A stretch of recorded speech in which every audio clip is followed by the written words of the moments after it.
Sidang gugatan pra-peradilan Peggy Setiawan terhadap tergugat penyidik Kepolisian Daerah Provinsi Jawa Barat Polda Jabar kembali digelar di Pengadilan Negeri Bandung, Provinsi Jawa Barat pada hari Senin tanggal 1 Juli tahun 2024. Seperti kita ketahui, gugatan pra-peradilan ini diajukan karena kuasa hukum Peggy Setiawan menilai Polda Jabar tidak memiliki bukti kuat namun memaksakan untuk menetapkan Peggy sebagai tersangka. Sehingga Polda Jabar telah salah tangkap bahwa Peggy Setiawan ini adalah bukan pelaku atau otak pelaku pada pembunuhan Vina dan Eki di Cirebon pada tahun 2016 silam. Dalam kesempatan sidang kedua ini, tim kuasa hukum Peggy Setiawan yang dipimpin oleh Insan Nasruddin membacakan memori gugatan pra-peradilan. Tim kuasa hukum Peggy Setiawan menyebut ada 18 kejanggalan dalam penetapan Peggy Setiawan sebagai tersangka kasus pembunuhan Vina dan Eki itu. Kejanggalan tersebut diantaranya Peggy Setiawan ditangkap tanpa melalui proses pemeriksaan awal dan 2 alat bukti pada tanggal 21 Mei 2024 di Bandung. Sehari setelah ditangkap, Peggy langsung ditetapkan sebagai tersangka. Artinya 2 alat bukti itu harus sah. Kalau tidak sah, jalan satu-satunya bebaskan Peggy Setiawan. Oleh karena itu, Polda Jabar dimintanya apabila punya alat bukti untuk penetapan Peggy sebagai tersangka harus segera diuji di persidangan. Menurut Insan, kliennya ditangkap terlebih dahulu, selanjutnya baru dicocokkan dengan keterangan-keterangan yang disampaikan saksi. Menurut Insan, penegakan hukum seperti ini dinilai sewenang-wenang. Temuan lainnya, ciri fisik Peggy tidak sesuai dengan daftar pencarian orang DPO yang ditetapkan Polda Jabar.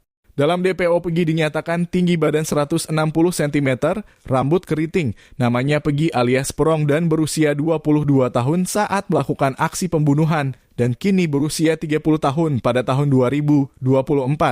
Faktanya Peggy baru berusia 27 tahun pada tahun ini dan tidak berambut keriting, melainkan rambut Peggy Setiawan ini lurus. Namanya juga bukan Perong, tetapi Peggy Setiawan, Perong dan Peggy Setiawan ini adalah 2 orang yang berbeda. Insan juga menegaskan bahwa dari fakta ini penetapan Peggy sebagai tersangka oleh termohon salah orang atau error in person. Saksi tidak ada, ya kan? Saksi tidak ada, mereka hanya mengajukan satu ahli. Makanya nanti kita lihat, kemudian bukti apa lagi? Kalau seandainya ada bukti yang relevan, ayolah. Kalau seandainya saksi tidak ada, maka rasa-rasanya logika hukum saya menekankan kira-kira nggak ada saksi dalam perkara ini yang dimiliki oleh pihak termohon. Kira-kira seperti itu. Dari pihak Peggy sendiri, bukti bahwa ini terjadi salah tangkap itu apa? Tadi disebutkan memang di sidang kan ada ide apa? Jelas sekali ini yang pertama kami sampaikan. Peristiwa terjadi itu di Cirebon, Peggy Setiawan berada di Bandung, itu kami sudah tekankan. Saksi-saksinya pun juga jelas. Buktinya juga semuanya jelas. Jadi kita sudah menekankan itu. Kalau hal-hal lainnya lagi, makanya kami melihat bahwa peristiwa ini, perkara ini sudah 8 tahun lamanya. Apakah penetapan Peggy Setiawan ini sesuai? Kami menilai ini tidak sesuai karena Peggy Setiawan dan Peggy Perong adalah 2 figur yang berbeda.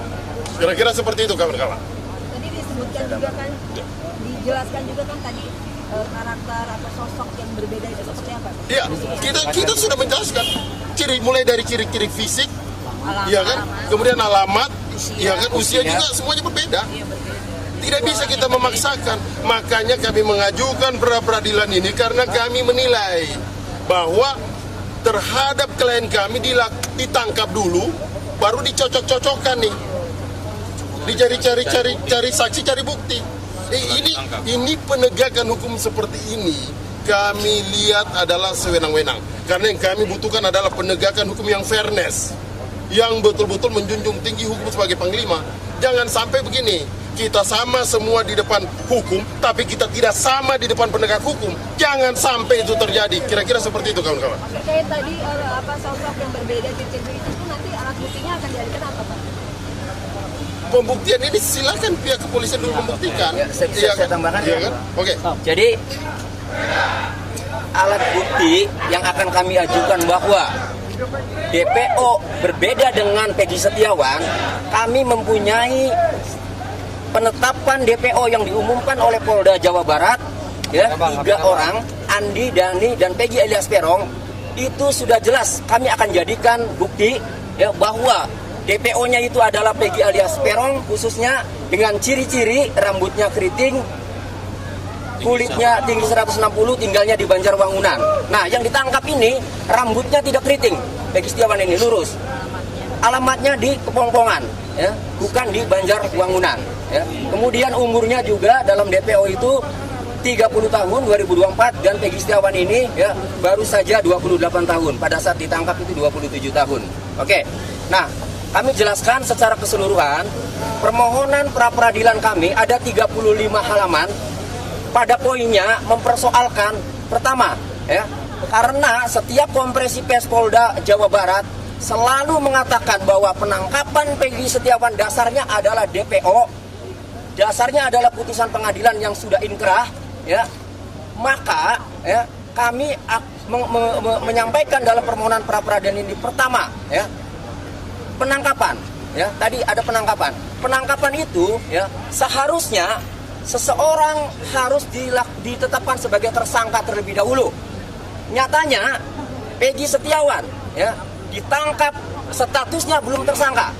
Ditangkap 21 Mei, ya, pukul 10 pagi dan kemudian ditetapkan sebagai tersangka 21 Mei juga, ya, tetapi sudah setelah ditangkap. Artinya, ya, pada saat ditangkap seharusnya sudah menjadi tersangka dan sudah ada 2 alat bukti permulaan yang cukup sehingga menetapkan Peggy Setiawan sebagai tersangka. Nyatanya ini ditangkap dulu, ya, kemudian ditetapkan tersangka. Seharusnya tersangka dulu. Tidak ada dari 2017, dari 2016 sampai viralnya film Pina, tidak ada yang namanya penetapan tersangka, tidak ada yang namanya pemanggilan.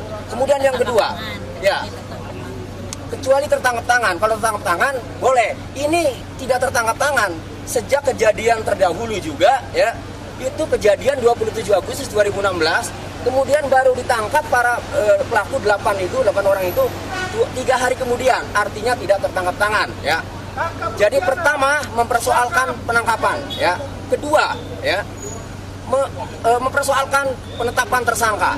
Tadi karena ya penangkapan terlebih dahulu seharusnya penangkapan itu seharusnya sudah tersangka. Ini tidak ditetapkan tersangkanya ya setelah ditangkap.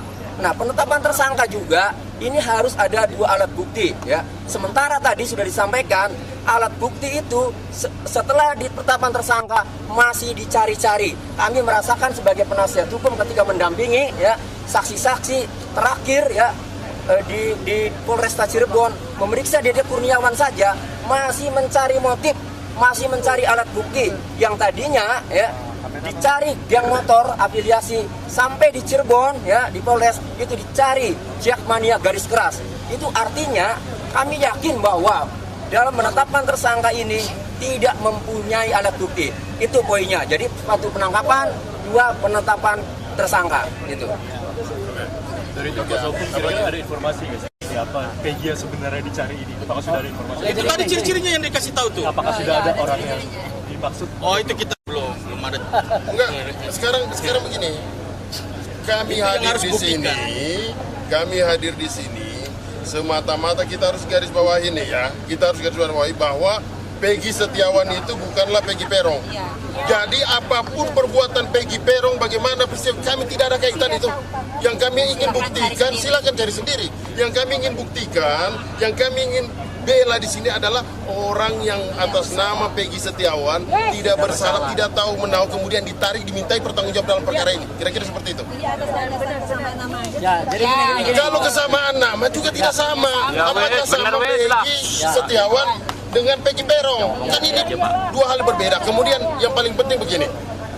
2016 dilakukan penggeledahan, bahkan penyitaan 2 unit kendaraan bermotor yang motor itu motor rusak. Rusaknya apa? Rusaknya turun mesin. Motor Suzuki Smash itu rusak, motor turun mesin, tapi tetap dibawa. Kemudian perkara ini senyap. Kalau saja Peggy Setiawan dari 2016 akan dilakukan penangkapan, kira-kira sudah dilakukan penangkapan bukan di 2024 ini. Pertanyaannya kenapa didiamkan? Dan penyitaan barang bukti juga itu harus disertai dengan surat penyitaan barang bukti.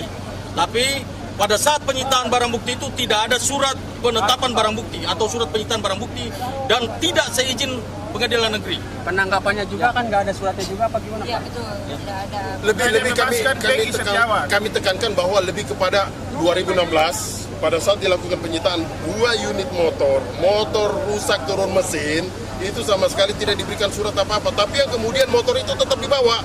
Sampai hari ini tidak ada bukti suratnya bahwa kepolisian melakukan penyitaan terhadap 2 motor tersebut. Pertanyaan kami, di mana kira-kira bukti itu sekarang? Di mana bukti itu sekarang? Karena bukti tersebut juga tidak dimasukkan di dalam 8 terpidana ini sebagai alat bukti, nggak masuk itu juga. Makanya kita menjadi pertanyaan kami, kira-kira penyidik apain sih terhadap motor itu? Diapain? Kita tunggu besok jawabannya. Karena persoalan 2 unit motor yang dilakukan penyitaan ini kami juga sudah mengajukan dalam permohonan kami. Kira-kira seperti itu. Terus gini. Ya, ini Pak. Ini satu lagi. Ini simpel saja sebetulnya. Ya. Kenapa kita tim kuasa hukum PEGI menitik beratkan kepada error in persona? Pertanyaannya adalah, apakah Polda Jabar menghormati putusan hakim tahun 2017? Tidak. Kalau mereka menghormati, tangkap Peggy Peong, bukan Peggy Setiawan. Nah, itu pertama. Ya. Karena dari ciri-ciri yang disampaikan oleh rekan kami jauh berbeda. Ya, saya nggak usah kupas lagi karena sudah dikupas banyak ya. Siapakah Peggy Peong, siapa Peggy Setiawan. Yang pertama. Kemudian yang kedua, terakhir Kompolnas menyampaikan penyidik sudah mengantongi nama 5 Peggy Setiawan. Ya, saya minta kepada Polda Jabar, kalau memang ada 5 Peggy Setiawan di kantong penyidik, ya, yang 4 panggil tuh, ya, yang 4 panggil, mintai keterangan, bila perlu perlakukan seperti klien kami Peggy Setiawan, ya, tangkap tahan, atau kalau mereka nggak berani itu lakukan klien kami seperti mereka, keluarkan, bebaskan, simpel kan? Setuju. Oke, jadi pada intinya karena kok kesimpulan permohonan kami ini adalah error in persona, salah orang, maka menurut Tuhap ketika ya Peggy Setiawan ini bukanlah Peggy alias Peron sebagaimana putusan pengadilan dan sebagaimana penetapan DPO, maka Peggy Setiawan adalah orang yang dicurigai. Seharusnya kalau orang yang dicurigai tidak langsung ditangkap, lakukan pemanggilan dulu, lakukan pemeriksaan dulu sampai ditemukan 2 alat bukti bahwa pelaku pembunuhan dan atau pemerkosaan itu mengarah ke Peggy Setiawan. Baru itu saya acungi jempol kalau penyidik seperti itu. Tetapi nyatanya ya hanya menurut penyidik bahwa Peggy Setiawan itu adalah Peggy alias Peron, sementara ya dari ciri-cirinya berbeda, dia melanggar prosedur ya. Ada peraturan Kabareskrim ya, ada putusan Mahkamah Konstitusi. Fatal. Yang paling penting sebelum ditetapkan sebagai tersangka harus diperiksa dulu sebagai saksi. Nyatanya ini langsung ditangkap kemudian ditetapkan sebagai tersangka. Itu jadi error in persona, tetapi tidak dilakukan pemanggilan dulu, tidak dilakukan pemeriksaan dulu sebagai saksi, langsung ditetapkan sebagai tersangka. Ditangkap kemudian ditetapkan sebagai tersangka. Kita tunggu besok jawaban apa yang membuat penyidik, alat bukti apa yang membuat penyidik menetapkan klien kami yang jelas-jelas Peggy Setiawan bukan Peggy alias Peron kemudian menjadi tersangka. Demikian. Sidang ini dipimpin oleh Hakim Tunggal Eman Sulaman. Adapun pihak termohon dari Polda Jabar hadir dalam persidangan ini yakni Kepala Bidang Hukum Polda Jabar Komisaris Besar Nur Hadi Handayani beserta jajarannya. Sementara itu, tim hukum Polda Jabar menyatakan siap mengungkap alat bukti dan fakta dalam penetapan Peggy Setiawan sebagai tersangka atas kasus pembunuhan Vina dan Rizky di Cirebon ini. Oh, kalau dia menyatakan 2 alat bukti yang nggak cukup, terserah mereka, gitu kan? Itu hak mereka untuk menyampaikan. Tapi kami sangat siap menunjukkan alat bukti yang telah dilakukan oleh tim penyidik Polda Jabar. Pak, kira-kira untuk alat buktinya nanti Pak akan ditunjukkan untuk persidangan selanjutnya atau bagaimana Pak? Ya, nanti kita akan sampaikan nanti di persidangan di jalan. Ya. Kalau besok kan jawaban aja, besok jawaban dalil-dalil yang tadi disampaikan ke kita. Kalau alat bukti nanti ada jadwalnya sendiri untuk dokumen, barang bukti semuanya. Kemudian ada dari mereka akan tampilkan untuk saksi dan ahli. Kita juga akan sampaikan untuk dari ahli. Itu aja. Sidang gugatan pra-peradilan Peggy Setiawan yang dimulai sekira pukul 9.00 pagi ini dihadiri oleh sebanyak 22 orang advokat sebagai kuasa hukum Peggy Setiawan dan turut hadir pula ibu kandung Peggy Setiawan, Kartini, dalam persidangan tersebut. Terpantau oleh Perak TV dalam proses sidang di Pengadilan Negeri Bandung ini juga nampak dipadati oleh puluhan masyarakat. LSM dan ormas pendukung Peggy Setiawan juga puluhan insan pers yang melakukan peliputan. Nampak hadir lagi Ketua Umum LSM Forum Masyarakat Peduli Provinsi Jawa Barat Asep Sumarna Toha atau Abah Batman beserta tim dalam kesempatan sidang kedua itu. Yang sejak awal pada minggu lalu pihaknya juga hadir mengawal sidang perdana gugatan pra-peradilan Peggy itu. Baik, sama-sama tadi kita sudah menyaksikan bersama sidang pra-peradilan Peggy Setiawan di mana kedua pihak disampaikan dan selanjutnya besok ada jawaban dari penyidik Polda Jabar. Dan itu tentu saja dari pihak pengacara Peggy Setiawan juga sudah memberikan statement bahwa agenda tadi gugatan memori gugatannya ada 35 halaman yang antaranya adalah tentang sah dan tidaknya tentang penangkapan, penahanan dan penetapan tersangka. Dari berikut juga barang bukti saksi-saksi. Nah, tadi juga kita dapat pernyataan dari penyidik Polda Jabar akan menghadirkan saksi-saksi untuk bisa ya, jam 9. Baik, kita ikuti terus proses sidang Peggy Setiawan. Dari Bandung, Jawa Barat, Hendra Galang, Perak TV melaporkan.